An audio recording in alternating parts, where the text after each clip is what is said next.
Mission Impossible 2, and it is a decent sequel, but not worth a rewatch. Hello there, namaste. So Ethan Hunt is on vacation. He has a scientist he once helped in the past off screen, whom is requesting his help. So his agency recruits someone who can mimic him and literally kills him and takes his research with him. Why hire someone who's untrustworthy to begin with? I don't know. But this film is a step above. It's involving a risk to the world. If the last film was a risk to the CIA operatives, this film is a risk to the world. The scientist has created a disease, a monster, which can eradicate a lot on the planet, and he is carrying the only vials of the cure. He's wanting to take it out of the organization he works for, because the only way for the organization to get any value in the cure is to infect the populace. But Ambrose steals the cure, kills the scientist, and Ethan Hunt is taken from his vacation to find Sean and retrieve the research that the scientist actually had, because they don't know. Yes, I do like how it sounds like it escalates the scenario. It involves a virus. The entire world isn't aware of it, and the job of Ethan Hunt is to make sure the world doesn't know the catastrophes it's headed towards. And I like that about these films. It's like Ethan Hunt sacrifices all he has to sacrifice to make sure the world lives peacefully, no matter how many catastrophes are averted because of him.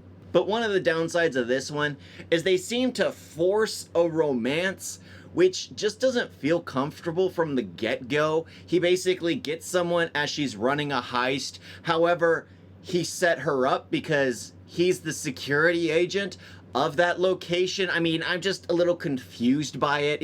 It felt a little, okay, he was rock climbing on vacation. The very next day, he's the head of security for this place in Spain where she is robbing. Coincidence? I think not!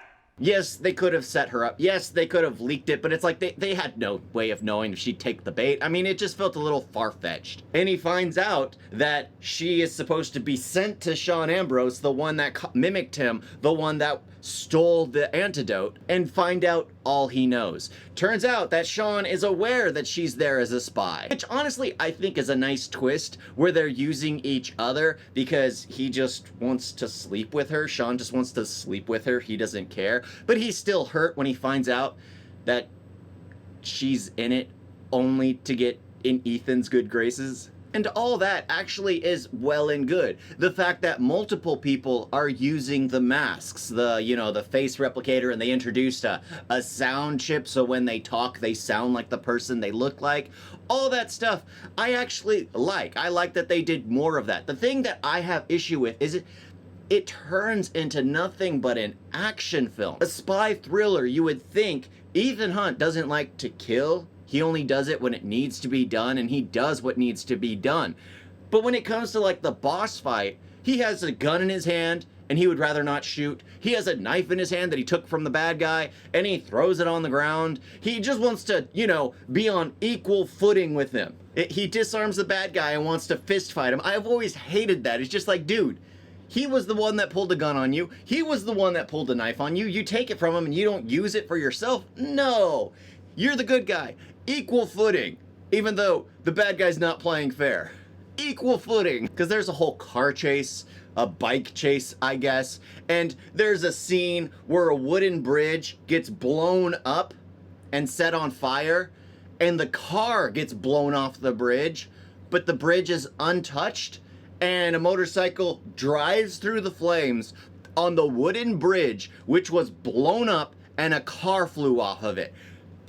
And then another bike and two more trucks drive over the bridge. It was just like, what? It turned into way too fictional. And yes, I know John Woo, especially at that point in time, was crazy with the birds. Crazy with the birds. Like, you introduce Ethan Hunt, especially in the final action sequence, you have a white dove flying in. You have all these doves laying around just for an epic shot, a slow-mo shot. And there were way too many slow-mo shots in this film. It just felt way overdone. The introduction of the thief girl, where they're dancing in Spain, No, it was just way too slow. There, Ethan Hunt and the girl are just staring at each other. When the girl meets Sean for the first time and her scarf is flapping in the wind and he catches it and ropes it around her and it was just like, okay, you're overdoing the slow-mo. If you remove all the slow-mo from this film, it'd actually probably be 10 minutes shorter, maybe more. Yeah, in honesty, the thing that really drags this film down is the fact that it turns into an action film, is the fact that, okay, Ethan Hunt isn't disavowed. Ethan Hunt can call in for reinforcements.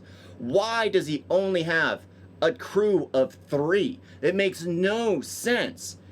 In the other film, he was disavowed, so he literally had to rope in other disavowed members. But yeah, that's the only thing. The romance is forced. The action is too over the top.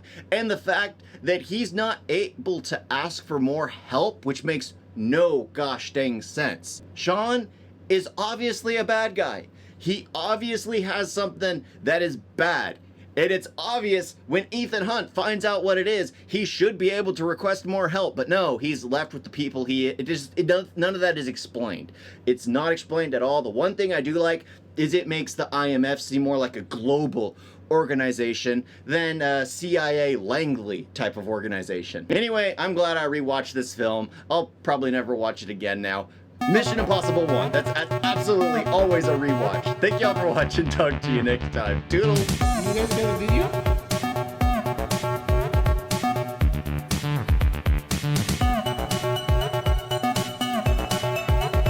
It's so bad.